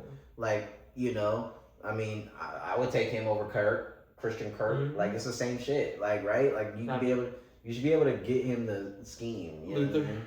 I mean, I'm not taking him over Tank Dell. I mean, I'm just saying, Christian Kirk's playing right now. Yeah, I'll take him over Alameda Zacchaeus. Right. Maybe. And that's kind of where, I take him. Yeah. I take Tucker over Zacchaeus, respectfully. I like Zacchaeus, but respectfully, close, I take Tucker. It's close. It's not clear, but Yeah. I would personally take Tucker. But trading Jacoby Myers is crazy. I don't know. Yeah, I think it was more Jacoby thing because it seemed like seemed like Jacoby wasn't into it. They would always ask him questions. He'd be like, "I'm here," which is kind of responsive when you're a Raider. I'm here. Please pay me my money so I can go do something else. You're right. I mean, Atlanta. Rip the Band-Aid off. Atlanta, they're kind of in the same spot here, right? Like, I mean, I don't even know what you do, right? So Atlanta Falcons. They also don't know how to use their players. Right? They don't know how to draft or manage players or like bring people in, right? Because the whole thing that they did like a year ago was a complete debacle, right?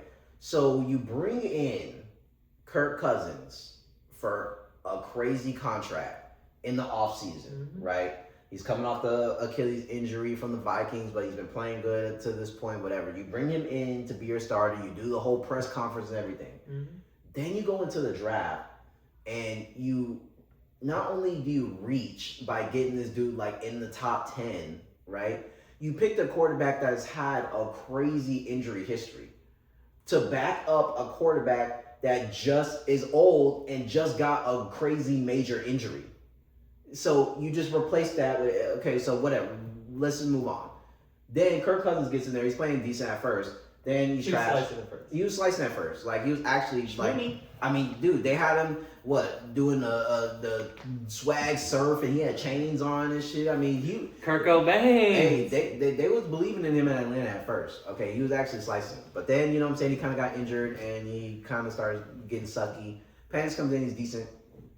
He's never really put his stamp, though. He hasn't had that, like, game where I'm like a legacy game, signature game yet. He kind of just has, like, that inconsistency, almost Bryce Young-esque, where it's like one game he kind of looks really good, another game he looks and like them really good, like the game when he looks really good, it's not like, you know, oh my God level. It's like he's kind of just like Drake London. Drake London. He's just firing into Drake London. And okay, it is his best receiver, but he's not like Bijan going to the crib. His progressions and stuff. It's just he's just kind of utilizing some of these players.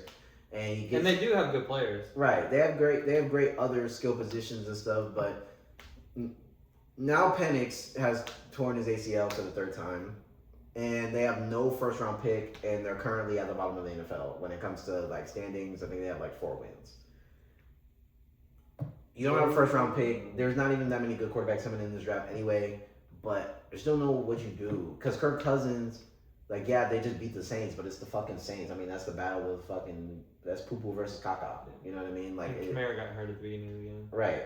And they're still trying to figure it out over there. They're whatever. But it's like, I just don't get Atlanta, bro. I don't get it. Like, I don't know.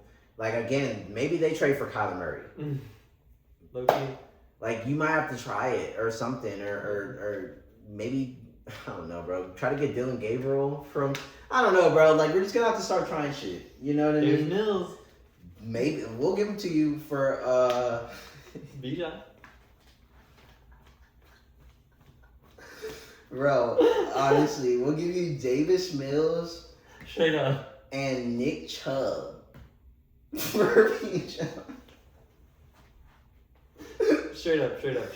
Like, literally. Like, I mean, you need somebody to throw the ball, and Davis can win games, clearly. Like, most likely, like, Texas Toast or something. Right. Like, I mean, do you want somebody to throw the ball or not? He's young. We'll give you a gas card to Buc-ee's. Come on, man. Right. He's young. He can win. He can do something for you. You know? He's won us some games. Y'all's defense is decent, right? So, yeah, if you have a defense... He'll be able to find Drake London. Yeah. For sure. Yeah, I mean, he was able to find Nico Collins just fine, and, like, everybody else. He might overthrow sometimes and throw it short or something, but... Same thing as Penix, though. Yeah.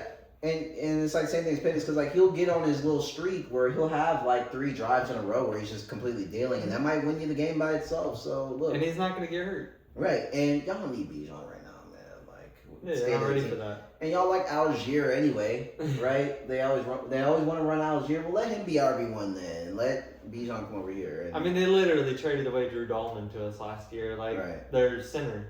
Yeah. When they are trying to build an offense. It just doesn't make. They traded away their two cornerstones, their defensive tackle and their center. And I get that they're aging or whatever, but like, if you're trying to build a young team, don't you want your two your line seasoned linemen that have been leading the team and you drafted them and they're homegrown, like, star players? Wouldn't you want to keep that? Especially when this was going to be his first season, like, playing it as out. a starter, yeah. Right, like, he finished the season out last year, but this is going to be the first year you had the hype, Penix, it's new, it's fresh.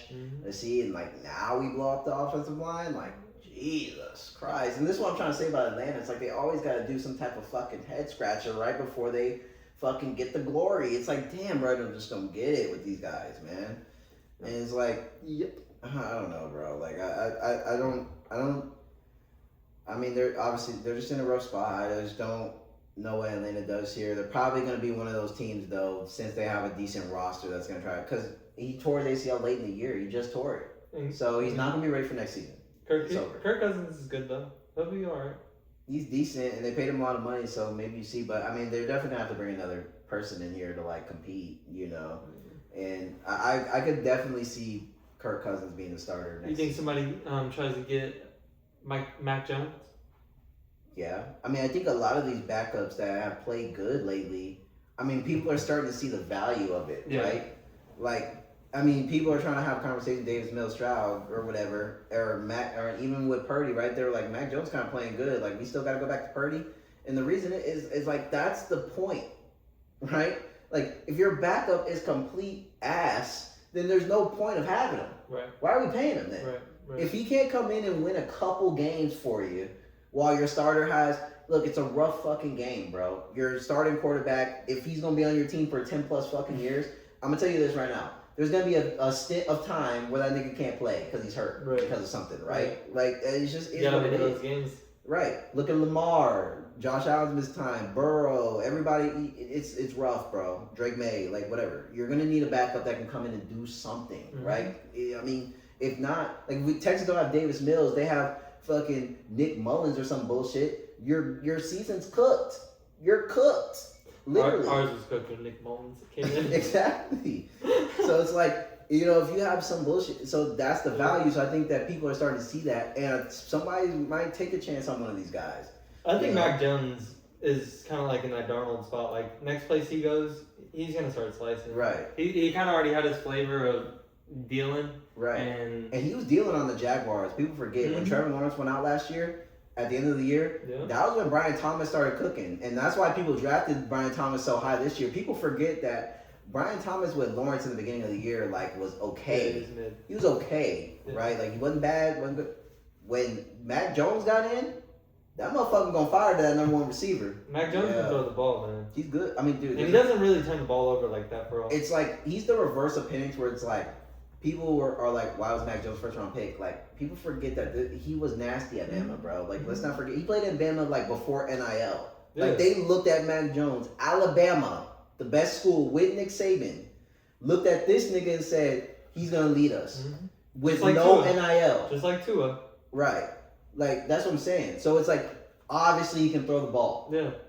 And look, I think sometimes with these kind of quarterbacks, where these Mac Jones, where they're like on the fringe, I think sometimes them getting that knockdown a little bit, getting that benching, getting that, like, whatever, it kind of unlocks them a little bit. Because I think it takes that, I feel like with the Darnolds, with the Mac Jones, like, sometimes their biggest fear is almost themselves a little bit. Where they're scared to not be what the world thinks that they are, or whatever, right? Living up to the expectations. Right. So then once the expectation's gone, it's like a weight lifted off of them. They're like, okay, now I can just go out and ball. Yeah.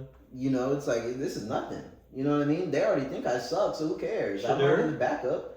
You know what I mean? So it's like, yeah, that's his arc right now. Right. So it's like, I wouldn't even, you know. So yeah, I think, you know, a Mac Jones, even a Davis Mills, and I hate it because, like, I love having Mills as my backup. I don't think he's gonna go anywhere, honestly. I don't think so either, because I think the Texans just like having him around. And I think that Mills also is the type of guy where, like, I think he kind of just likes being the Texans backup. Yeah.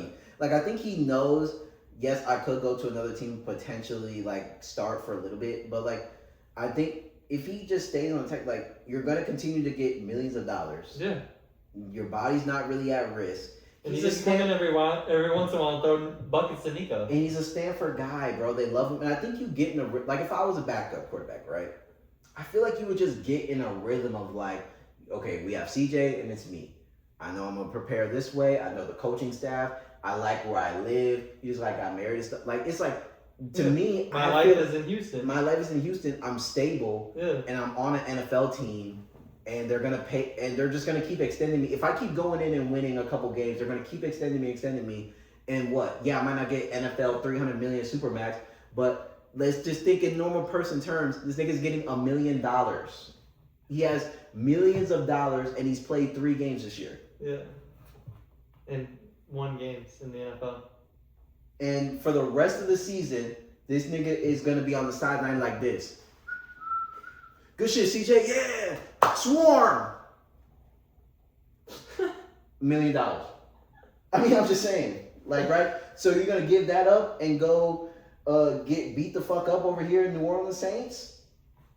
I'm just saying. And if he keeps staying in Houston and is the career backup and then he leaves and retires or whatever, right, then Houston loves him. He has a good chance of being a coach. You're kind of a GOAT. Right. He's kind of a good candidate for being in the coaching conversation. Right, like now you're a quarterback coach. Now you're a, whatever. Yeah, and it's like, that's kind of, to me, as just like a normal person, I think that's kind of like one of the biggest hacks. Yeah, right? Definitely. Because you basically... It's like being the kicker. Like, yeah, it's just like the perfect thing. Like, I'm not going to just leave to go somewhere else to make more money. Like, right, I'm kind of cool in where I'm at. Right. Like, I got my spot. I got my family. Like, yeah. We're making buckets over here. The city loves me. Like, fuck it. And it's like you're an underrated GOAT, right? Yeah. Like if someone in Houston right now walks into HEB and sees Davis Mills, they're gonna go crazy. They're gonna be like, "Dude, is that Davis Mills? No fucking way!" Because it's like a funny, like, this nigga is Davis Mills. Like he's funny, got the long classic. But then he kind of like goes in and like saves us. Like he's done it multiple times, and like Loki, he's kind of a fucking GOAT to the Bears too. Cause dude, that throw changed us, bro. That's why I feel like he can never leave. That throw changed us. He's the legacy of the Chicago Bears and the Chicago Bears and the Texans aren't what they are right now if it's not for this nigga. I'm telling you, that one throw changes. It's the butterfly effect. I want to see a world where he doesn't make that throw. I don't want to see that world at all.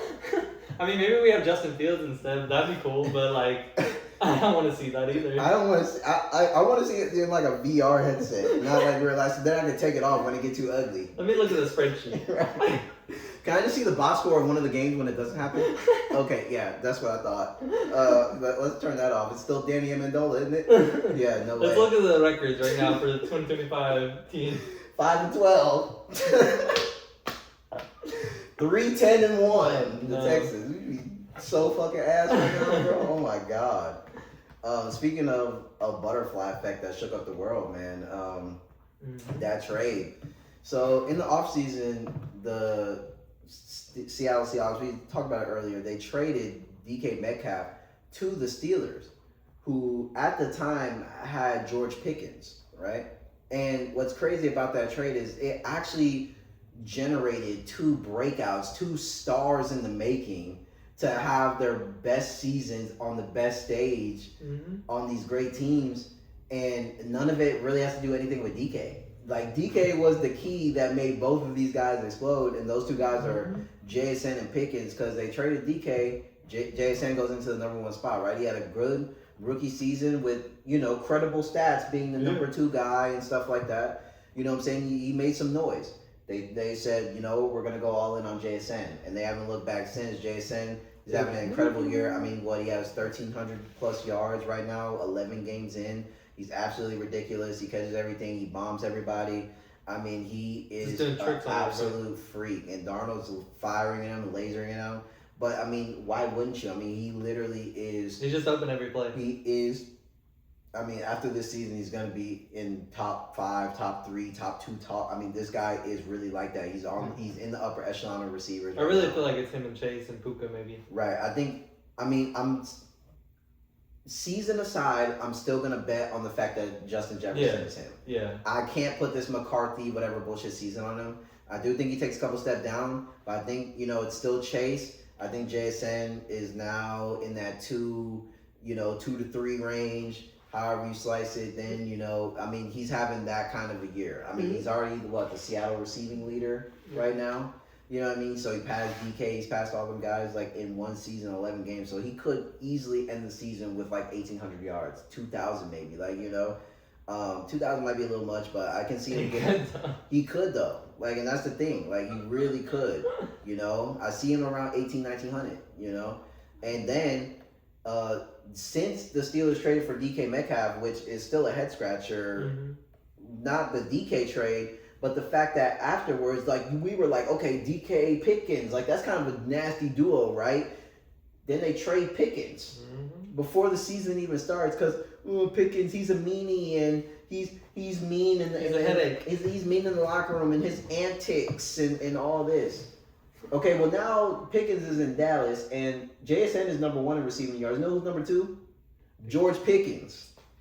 And they still have CD. And they still have CeeDee Lamb and Jake Ferguson and they still have Javonte Williams tearing it up on the ground too. They still have Pickens is still number 2. And Dak Prescott is still one of the best throwers in the league. I know people like to comment on him because he's the Dallas quarterback and he has his faults in the playoffs. We get that. This nigga Dak knows how to rip the fucking ball. Let's just be honest. He's so good pre-snap too. Yes. He's so good at seeing exactly what the he's one of those quarterbacks where he played a little bit in that older NFL. People forget that he replaced Romo, so he kind of played. He played with Dez Bryant. He played in a little bit of that early 2000s. Dak know how to throw that fucking ball for real. You know what I mean? In playoffs, he's not scared to get hit. And he's not scared to get hit. And that motherfucker got an arm, and he will laser that bitch. Once he trusts the receiver, it's lights out. And Pickens is having a ball. Yeah. That boy looked nasty. They're just putting it near him and he's catching it. He comes down with it every time. And he's good vibes. He's exactly what Dallas needs. He's different. He's fun to watch. He's doing funny dances and shit like that. He's kind of got that. He's like how Dion was for. Right. And he's just doing funny shit. He's almost Jameson Williams kind of with the fun stuff that he does and all that kind of stuff. And then it's just his body controlled and different stuff. He is having after the catch, it's just he's always looking to score or hit or make a juke or a spin or make a highlight. It's he's literally just a. He just wants to go make a celebration, bro. Yeah, it's he just wants to go celebrate the play. That's why he wants the aura farm, and that's why he's playing like this because he wants to continue to make plays so that he can celebrate and do funny shit. That's the only way. And dude, he's having such a crazy year, and I'm so hyped for Pickens because I feel like the Steelers were kind of doing him dirty. I feel like they were creating nothing out of something. They were just taking the fact that he does some of the stuff, and they're like, oh, well, he's immature, and he's this and that. We'll take him. Hey, look, and they ain't gonna look back because they're about to give Pickens a contract, rightfully so. And him and Lamb, and I think him and Lamb like each other and stuff like that, and so Pickens has just been able to be himself and play free, and that's the most dangerous thing is when a receiver can just be himself and play free. One of these top guys, that's when it's over. Yeah, they're just going to get open. They're just going to get open, and then they're going to make some of these plays like Pickens made last week where this nigga is catching over 2 people, catching the ball. You think he's going to go, nope, juke in, truck, get a couple more yards, yeah. Bro, and Lamb's having some drops right now, but Lamb's still playing pretty good despite, and it's okay. Yeah, he's still top 10. Right, Lamb stops dropping the ball as much, and now it's over. Yeah, now they score 40 points. Right, now instead of 28, they scored 38. It's just an extra 10 points if Lamb catches 2 more passes. It's actually so fucked. It's so over. And guess what DK's doing over there on the Steelers? Picking his ass. Okay, DK hasn't done anything this year, and it's not really his fault, dude. This whole the Steelers front office completely sold this whole fucking team. They actually had some motion, and they actually were so close to getting somewhere. Mike Tomlin was this close to having another resurgence, another prime. Yeah, he was about to have another damn, they figured it out for the next time. 5 years. Right, and he's going to ride it out for the next 5-6 years, then he's going to retire. Here we go. He just found the recipe till 2030 to keep winning. And they just sold all of it. Mm-hmm. They sold all of it. They let Justin go. Justin Fields. They let Justin Fields go. Pickens go. Mm-hmm. I mean, damn. Keep those two, and their season's drastically different. Keep those two and still make the DK trade. So you have DK Fields. And still get rid of Najee, too. Still get rid of Najee. Do everything the same way, but keep Fields and keep Pickens. I'm telling you, this team is dangerous, bro. Yeah. Rodgers, bro. They're probably the 8-3 team, honestly. Exactly. And they wouldn't be selling their lead. I think they still win the games early, but I think these games now, they just keep winning. They keep rolling. You know? I mean, I really don't get the whole Rodgers thing. I don't know why these teams keep trying to get this 1 year of Rodgers. Dude, it's not Tom Brady. I'm sorry, look. Here's what I'm saying. Or Peyton Manning, either. Or Manning, right? Some of these quarterbacks were able to go to a different team and cook something up for a year or two. Like Stafford, too, yeah. Right? Like Stafford and stuff like that.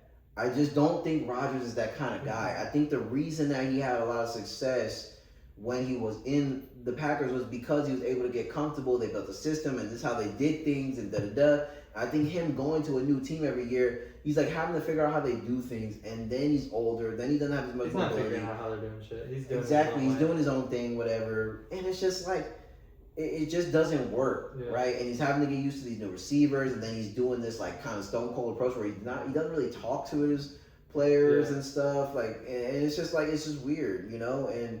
I think he still has a little bit in the tank, but I think that these teams He's playing decent. He's playing decent, but I think that teams having this idea of like we get Rodgers as Super Bowl, like how when Brady went to Tampa. It's like no, Tampa. First of all, the team was ready to like be a quarterback away to like do something, but I just also think Brady was just a different type of guy, bro. Like it's just like.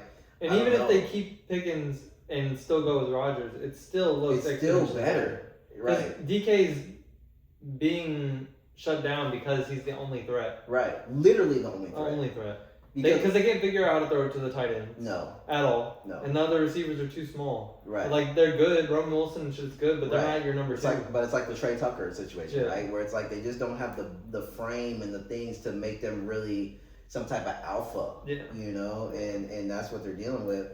And DK, he's trying, but then he's off with Rodgers, right? That one night that we were watching, like Sunday night or Monday night, whatever it was. Yeah, where they had like 3 deep balls. Against the Chargers, where they had DK on the deep ball.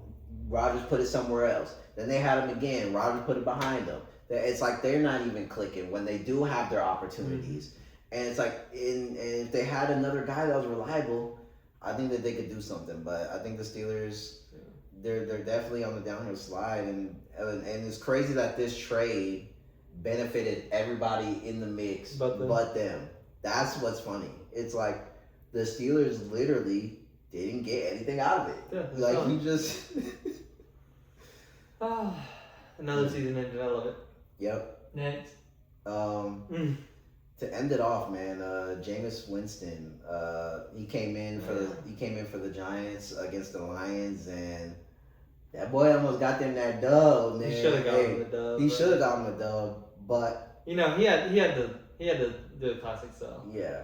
That's okay. He had a generational. But he still had that's a classic game though. Like, we're gonna like watch that game back and be like, yo, this dude was on another level. Yeah. I mean, it's like Trae Young killing the Knicks. Like it was a fun thing to watch. Okay, the New York lost. Right. Boo. Yeah. It was still fun. Yeah. And it's like, of course, it's just you can just tell when it's gonna be a Jameis day, right? Because how they start off the game. The flea flicker, double pass thing, bucket, Wandale back in the end zone. Dude, Wandale was cooking. You're like, oh. Like, so Jameis is going for 3 So touchdowns. this is a Jameis day. Yep. And dude, he was firing the Wandale, double pass. And then he ends the game with probably the highlight of the season thus far. They fucking did they like, what was it, like a pitch or something, or like a handoff reverse thing. Sent Jameis up the sideline on a one-on-one against one of their like fucking weak-ass DBs. They throw like a back shoulder to this dude. He catches it. He's over here. And then that would have been good enough, right? Back shoulder catch Jameis, and he just like catches it or like just turns around and goes out of bounds. You're like, damn, that was a crazy. They put Jameis out wide. This nigga catches the ball, shakes around, and Derrick Henry like bullies this dude to the end zone touchdown. Like this dude went like full. He went like actual Derrick Henry. Yeah, like he went actual Derrick Henry. he went like Rob Gronkowski for a play. Yeah. And it was insane to see Jameis like in that kind of mode. Like, and then he gets in the end zone and he's doing the like, this shit is absolutely wild, bro. When he He's first one caught of it, the I was best like, players wait. you've ever seen. I was like, 19? Yeah. I was like, wait a second. Kenny Galladay. I was like, wait, who's this tight end? Jameis. Bro literally threw him to the ground. That's so crazy. He just toyed with the dude to the crib. Like, and then not only that, like the catch wasn't easy either for a quarterback. Like it wasn't It's like an actual monster. it wasn't like the typical quarterback pass where they're just wide open and they just walk in, or maybe it's like a over the shoulder to where they can kind of get their hands under it. He had to literally like shield the defender with his back, catch it, turn back around 2 feet, stiffy, like yo, like he was like working on his like receiver footwork. But that's the thing, he probably didn't even work on that play at all. He probably did with Dart though. And like He probably did. Dart was definitely ready to dial that shit up. oh god. And they're definitely doing it 2 times next week. Oh god, bro. Like I just love when Jameis goes on the heater, man. It's, I know, it's, so it's that time of the year. It's that time and it always happens around this time of the year because whatever team he's on, They're always selling at some point. yeah, they're starting to shit the bed by now. Yeah. By Thanksgiving, it's over with. So by now, Jameis is gonna get in, and he just gets in there. You get the fire press conferences, right, where he just says all this like all glory to God, all this like quotable shit that he like read in the book earlier, and then then you get the play on the field, then you get the funny shit. He's doing these dances. You saw him in Dart doing like a fucking celebration or something. Like I don't know, bro. It's just like everything about Jameis. It's gonna suck when he stops playing, bro, because he's just so fucking funny. He's gonna be on the he's gonna commentators. He's gonna be on the commentary. He's gonna be on the show. It's just like how they had him in the Super Bowl, like walking around. Yeah, and shit like he's that. got to be part of the NFL for the rest of his life. Right. He's got to be. There's no way that he's gonna just like fall off the face of the earth. No, he's gonna be on TV till the end. He's gonna be on Sundays. Right. Sunday is the day of Jameis Winston.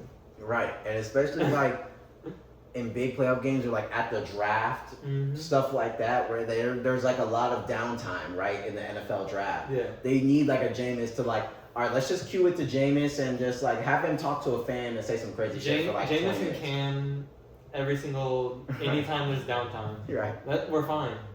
They got it. And Scatabo, bro. This dude, I mean, should he just stop playing football and be a Twitch streamer? I mean, this guy's everywhere, dude. He's hanging out with fucking Neon and all these little guys. Drinking out of the shoe. Right, like hanging out with like 6ix9ine and shit. Like, dude, like he's like an internet star. It's like It's there's New probably York. It's New York. it is New York, but there's probably some kid out there that knows Cam Scatabo plays football, like kinda, but like not really. They're Yeah, probably he just like, doesn't for sure. oh no, like I know, like yeah, he's the dude that be on Twitch and like be saying funny shit or Yeah. whatever. Or he was the dude hanging out with Neon. Like there's probably some kid that like barely even knows that he's on the Giants. Like you know what I mean? I don't know, bro. The Giants are in an awesome spot. Where they fired Dable for whatever reason. 'Cause Yeah. they're idiots.